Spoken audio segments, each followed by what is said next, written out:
Hello friends, हमारे YouTube channel BHM में आपका आज फिर से स्वागत है। आज हमारा जो टेस्ट लेके आए हैं वो है सेल एंड बैटरी। बहुत ही इंपॉर्टेंट टॉपिक है आपके दैनिक जीवन में भी। तो सबसे पहला क्वेश्चन लेते हैं कि विद्युत अपघटन क्रिया का अनुप्रयोग नहीं है। देखो, विद्युत अपघटन जो होता है उन तीनों में इस्तेमाल किया जाता है। सोल्डरिंग के अंदर जो होता है उसमें सिद्धांत का इस्तेमाल किया जाता है। तो यहाँ जो आपका सही आंसर होगा वो होगा बी, सोल्डरिंग। फिर है लेड एसिड सेल में निरावेशन के दौरान प्लेटों पर किस रासायनिक पदार्थ का निर्माण होता है। तो दोनों प्लेटें जब डिस्चार्ज होती है तो दोनों प्लेटों में एक ही प्रकार के पदार्थ बनते हैं जिससे बोलते हैं लेड सल्फेट, जिसका रासायनिक केमिकल फार्मूला जो होता है PbSO4। ए आंसर है यहाँ से। सीसा संचायक सेल को पुनः आवेशित किया जा सकता है। ये DMRC के अंदर आया था 2016 में मेंटेनर के एग्जाम में। जिसका क्यों रिचार्ज दोबारा चार्ज कर सकते हैं, क्योंकि इसमें जो रासायनिक अभिक्रिया होती है वो दोनों दिशाओं में चलती है, यानी कि उत्क्रमणीय होती है, रिवर्सेबल होती है। फिर है लेड एसिड में इलेक्ट्रोलाइट कौन सा प्रयोग करते हैं। ये आपके IIT सेमेस्टर में भी आया हुआ प्रश्न। तो अपने को पता है उसमें गंधक अम्ल या तेजाब या सल्फ्यूरिक अम्ल का प्रयोग किया जाता है। तो यहाँ से आंसर कौन सा होगा, ए। फिर है लेक्लांची सेल में विध्रुवन का कार्य, विध्रुवक है यहाँ पे।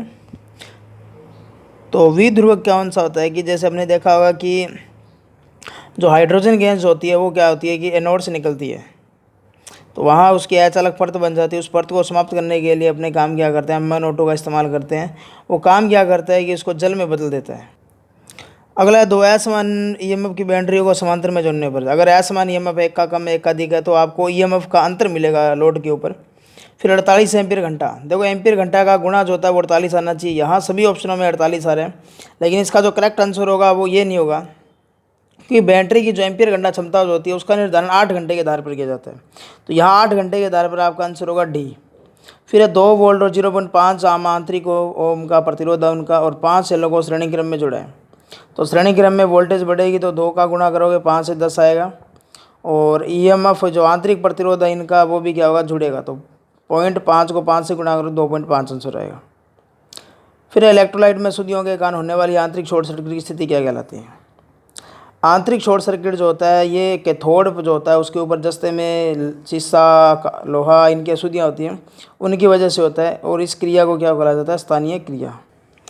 अगला क्वेश्चन देखते हैं कि एक स्थिर बैटरी में क्या होता है। स्थिर बैटरी में उसका आंतरिक प्रतिरोध क्या होना चाहिए, कम होना चाहिए। आदर्श अगर आएगा तो ये क्या होगा, 0। 12 वोल्ट की बैटरी की, देखो 12 वोल्ट अगर आपकी बैटरी है तो वो अगर आपको 12 वोल्ट दे रही है तो इसका मतलब उसका EMF क्या होगा, 12 वोल्ट से अधिक। और ओपन सर्किट में जो अपने टर्मिनल वोल्टेज चेक करते हैं उसको क्या बोलते हैं, EMF। प्राथमिक से लेकर काम करते हैं रासायनिक ऊर्जा को विद्युत ऊर्जा में। तो यहाँ से इसका आंसर कौन सा होगा, ए। अगला है कि बैटरी को चार्जिंग के दौरान अगर गलत कनेक्शन कर देंगे तो बैटरी चार्जिंग के दौरान अधिक धारा लेती है।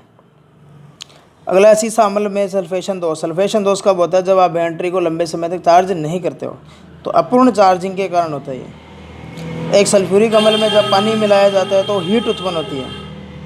इसका मतलब क्या हुआ कि आपको सलाह दी जाती है कि आप पानी के अंदर सल्फ्यूरिक अम्ल मिलाओ। तो यहाँ से इसका करेक्ट आंसर क्या होगा, बी।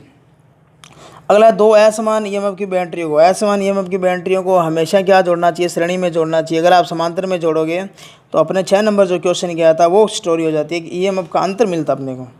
तो यहाँ से इसका आंसर क्या होगा, डी। ये आएगा UPPCL में जो एग्जाम हुआ था उसमें आया था आपके। फिर निम्न में से किस में उच्च धारा घनत्व की आवश्यकता होती है। तो क्रोमियम जो इसका रेजिस्टेंस ज़्यादा है तो इसमें धारा घनत्व क्या होगा, उच्च रखना पड़ेगा। कि बैटरी की ट्रिकल चार्जिंग क्यों की जाती है। बैटरी जब लंबे समय तक डिस्चार्ज छोड़ोगे तो उसमें सल्फेशन दोष होगा, और इस दोष को दूर करने के लिए ट्रिकल चार्जिंग किया जाता है, जो 2 से 3% धारा देकर उसको चार्ज किया जाता है। तो बैटरी को लंबे समय तक ताज़ा और पूरी तरह से चार्ज रखने के लिए किया जाता है। तो ये जो आंसर है ये UPPCL जो JEE का एग्ज़ाम हुआ था इसी साल जनवरी के अंदर, उसमें क्वेश्चन दिया गया था। अगला निम्न में से किस नियम का सत्यापन करने के लिए रजत वोल्टमीटर का प्रयोग किया जाता है और तांबे का साथ प्रयोग करते हैं। तो फैराडे का जो नियम इसमें किया जाता है। अगला है कार्बनिक विलयन में विद्युत धारा प्रवाह करने पर वह अपने आयनों में विभक्त हो जाता है। यह क्रिया क्या कहलाती है, इस क्रिया को बोला जाता है विद्युत अपघटन। अगला नेक्स्ट क्वेश्चन है कि विद्युत रासायनिक तुल्यांक। देखो, विद्युत रासायनिक तुल्यांक होता है, ऊपर आता है M, नीचे आता है IT।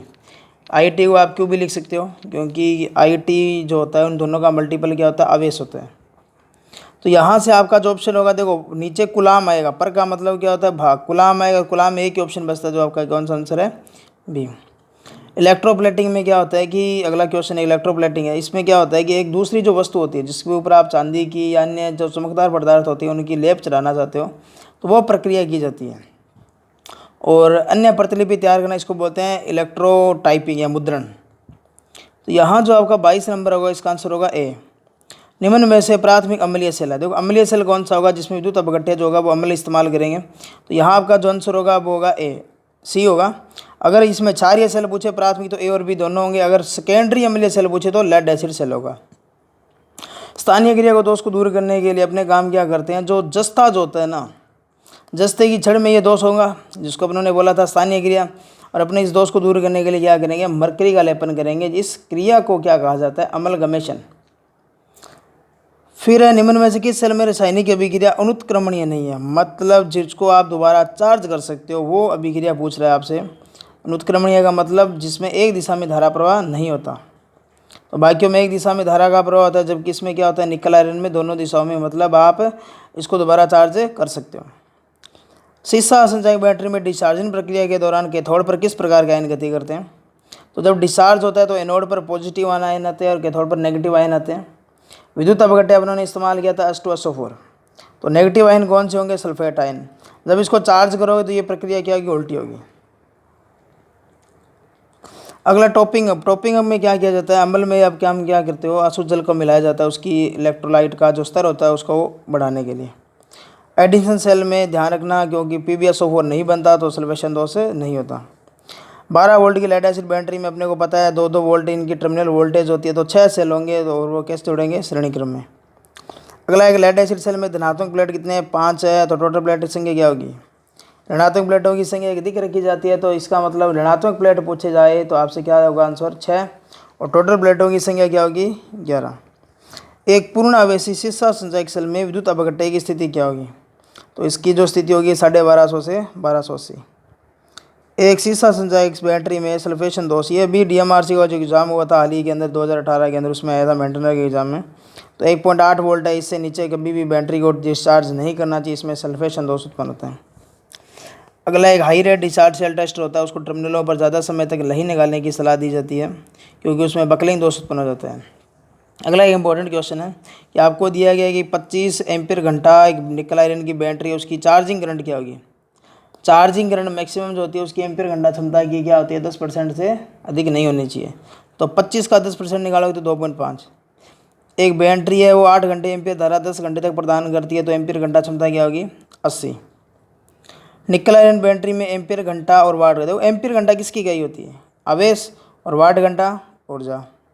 एक एम्पीयर घंटा क्षमता और वाट घंटा क्षमता से, देखो एम्पीयर घंटा होते हैं वो हमेशा अधिक होती है और वाट घंटा क्या होती है, कम होती है। तो अनुपात इसका क्या बनेगा, 1 से अधिक। अगर ये उल्टा पूछा जाता तो ये 1 से कम होता। एक बैटरी के निरावेशन के दौरान जब बैटरी डिस्चार्ज होती है तो उसका EMF कभी भी चेंज नहीं होता, आंतरिक प्रतिरोध बढ़ता है और ये इलेक्ट्रोलाइट की स्थिति होती है वो कमज़ोर होती है। तो इसका आंसर होगा डी, यानी कि टर्मिनल वोल्टता में क्या होगी, गिरावट। फिर एक शुष्क सेल की धारा क्षमता 1 मिली एम्पीयर, 9 वोल्ट चाहिए और 3 मिली एम्पीयर धारा प्राप्त करने के लिए कितने सेलों की आवश्यकता होगी। तो देखो यहाँ 1 एम्पीयर है और सेलों का जो EMF है वो 1.5 है, तो 9 वोल्ट चाहिए तो 6 सेल ही हो गए। 3 मिली एम्पीयर धारा चाहिए तो इनके समांतर पथ बनेंगे 3, तो कितने हो गए, तो 6 3 18। अगला एम्पीयर घंटा का, ये भी जो क्वेश्चन ऊपर था 37 नंबर वो सेम ही है इसके अंदर, तो इसमें कोई बड़ी बात नहीं है। डूरंड का फुटबॉल से संबंधित है, प्रथम भारतीय जिन्हें नोबेल पुरस्कार मिला था वो रविंद्रनाथ टैगोर थे, 1913 में मिला था। फिर बात करते हैं गीतांजलि, जो इनकी कृति है या रचना उनके लिए मिला था साहित्य के क्षेत्र में। पुलतीजर ये पत्रकारिता के क्षेत्र में दिया जाता है। और राजस्थान में सबसे ऊंची चोटी गुरु शिखर है, वो ध्यान रखना सिरोही के अंदर है, जो 1722 मीटर उसकी ऊंचाई है। और संभाग सबसे बड़ा राजस्थान कौन सा है, जोधपुर है। तो अगर आपको ये वीडियो अच्छी लगी तो शेयर कीजिए। अगली जो नेक्स्ट वीडियो होगी अपनी वो अपने बात करेंगे या ट्रांसफार्मर या सिंगल फेज ऐसी थ्योरी, तो इन दोनों वीडियो के बारे में अपने बात करेंगे। धन्यवाद।